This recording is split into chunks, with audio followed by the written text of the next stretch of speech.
I knew my ex for almost 10 years. We go back all the way to high school and have been friends. After we graduated, I said it and asked her out, and we became a couple. We dated for almost 6 years before she came to me and told me she was pregnant. I won't lie, I loved her at the time, and this was actually quite exciting to me, so I proposed.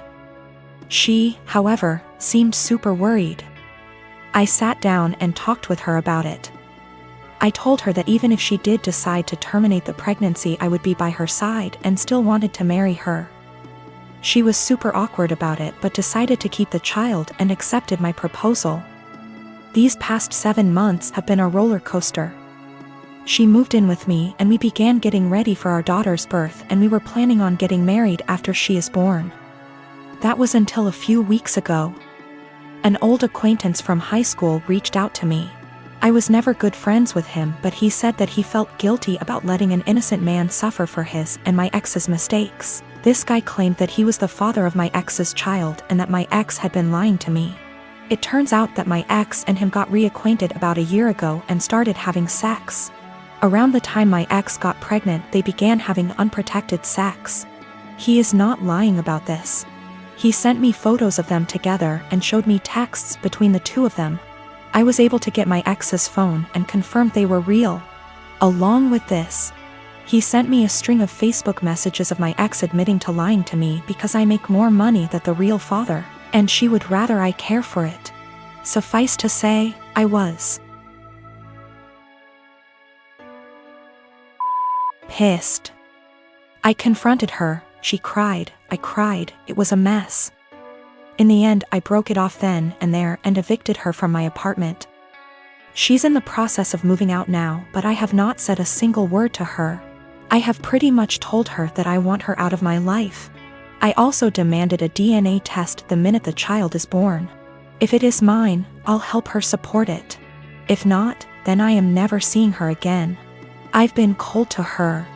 Her and her parents has tried multiple times to work it out with me, but I've refused any contact with them.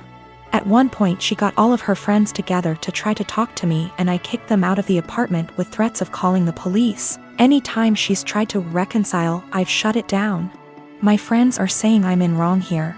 According to them, she's pregnant, and because of that I should at least be helping her till the baby is born, even if it isn't mine. I disagree fully.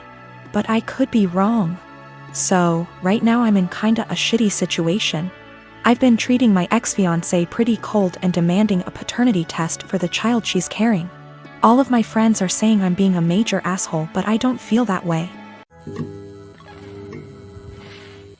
I am a 32 years old female, and I was raised Mormon, but I'm not now, nor do I follow any other religion. My mom is still very much in the cult. As such, she has the typical Mormon mindset regarding gender roles and all that bullshit.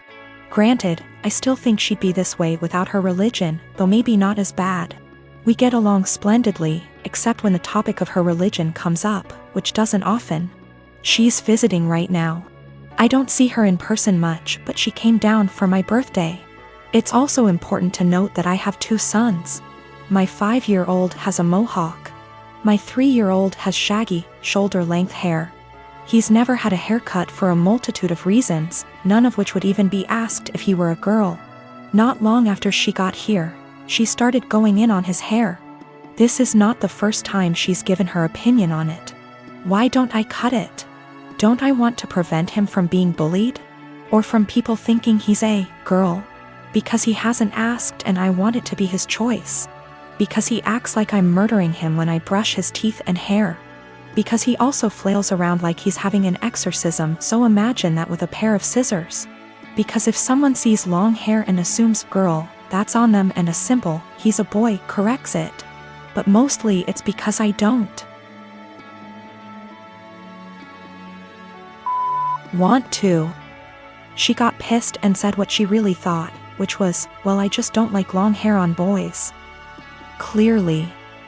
Yet she has no problem with my other son's mohawk. Guess that's boyish enough for her. And she said it in front of both my sons, which pissed me off.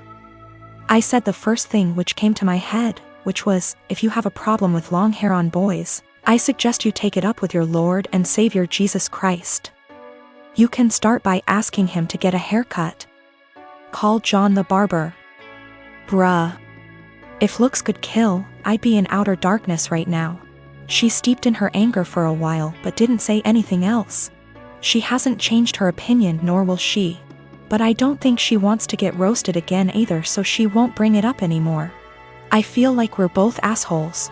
As much as I hate her religion, that was also a low blow, and I have a tendency to speak first, regret later. Though I don't necessarily regret my words, I do regret how they made her feel. She is my mom after all. My unmarried partner lives with me and my children who are 7, 12, and 18. He has 2 children aged 5 and 13, but they live with their mother. We've had his kids over whenever we can and I enjoy it. However, they are very different to mine, who are all mostly easygoing and respectful. And it has been just the 4 of us for most of their lives. His kids are very loud, destructive, and demanding often. We made the adjustment, and eventually they started staying over every other weekend. But his son, Spencer, has become harder to deal with over time.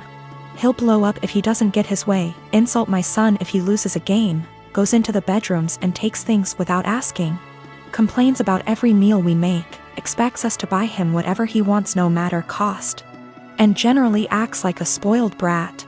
He can also be sweet, of course. He's a child and he's not evil, but this is fairly constant. We don't let it slide, but I also want to give him benefit of the doubt. He's 13, he could be acting out for lots of reasons with a weird family dynamic, I'm sure. I try my hardest to help him feel comfortable and heard //us, but his entitlement is rampant.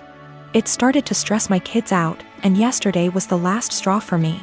We were all about to go to the mall when my 12Y//O son asked if anyone had seen his birthday money.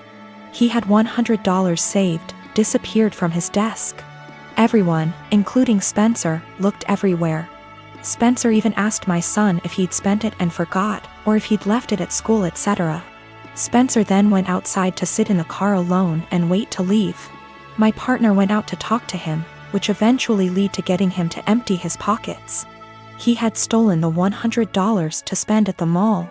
My partner told him off, texted his mom about it and told me, then gave it back to my son. Quietly furious, we went out as planned after a talk with Spencer as to not ruin the day for the other kids. He didn't seem to feel guilty at all, even asked us to get him a $120 jacket while out. Once they were back at their mom's, I told my partner I don't want Spencer in the house anymore, at least for now. I do love his kids, and I don't want them to not see their dad. My partner has a house he doesn't use, so I suggested on those weekends we take the kids there for now. Then when any of mine aren't feeling it, they can go home and we can get some quality time, and so his kids don't have to share his attention as much. He thinks this is dramatic, an overreaction. I've told him I'm open to other ideas but won't budge from my stance. I don't want my kids feeling like they need to guard their space or to be uncomfortable in their own home. My youngest has autism and gets overstimulated with them around sometimes. He gets along W//5Y//O but needs breaks. My 12Y//O is quite anxious and 18Y//O has bipolar disorder. They're introverted, home is their safe haven and weekends are the only real free time they have. But I also don't want to be unfair to his kids. I am a 28 years old male, my partner, woman 34 years old, and I have been together for 5 years. She has a daughter, she's 8, from a previous relationship. Right off the bat, it was made known I had fertility issues and likely wouldn't ever be able to father a child. I moved slow in the relationship, although I had fallen in love with her fast. When things got serious, I overheard her telling her sister she was concerned that I might be an aggressive type person because of the amount of scars I have. I didn't want her scared away, so I told her I had a bad childhood and left it at that. A little over 2 years into our relationship, I felt somewhat comfortable opening up, and for the first time I told her exactly why I'm infertile, which is a direct result of an injury I suffered due to trauma as a child. She was really empathetic, and I was just thankful I had found the one I want to spend my life with that also came with a kid I adore. Fast forward to last summer. My partner and her friend decided to play an impromptu prank on me. I came home from work. There were multiple positive pregnancy tests in the bathroom. My partner announced she was pregnant. I started freaking out. A happy freak out cause I thought I had hit the lottery with the slim to none chance I have. They both started laughing. The tests were from the friend and not my partner. I was pretty much devastated and felt really let down that my partner would actually pull a prank like that. At first she was shocked by my reaction and said, "I thought you'd know it was a joke considering your circumstances." She ended up apologizing after realizing how hurt I was. 3 weeks ago she arranged a huge dinner with her entire family at our house. She had us play this stupid mystery game and ultimately announced to everyone she's pregnant. Her mother and sisters were deliriously happy.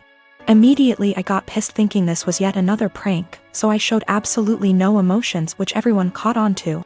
I said to my partner, "Either you're just mentally disturbed or you're cheating." That's pretty much when all hell broke loose. My partner's POV is that she was sincerely apologetic about the prank, and I should know her well enough to not think she'd ever pull that stunt again. She's also livid at me for ruining the announcement, embarrassing her in front of her entire family, causing them to think I'm a horrible person, and then finally insinuating that she's a cheater. I still stand by my claim that had she never pranked me, my reaction would have been different. I do find it odd she decided to tell me along with her family. Things would have likely went over better had she told me first, and then we announced it together. But I'm starting to think I acted immaturely causing scene in front of her family, and I think that's maybe where I'm wrong.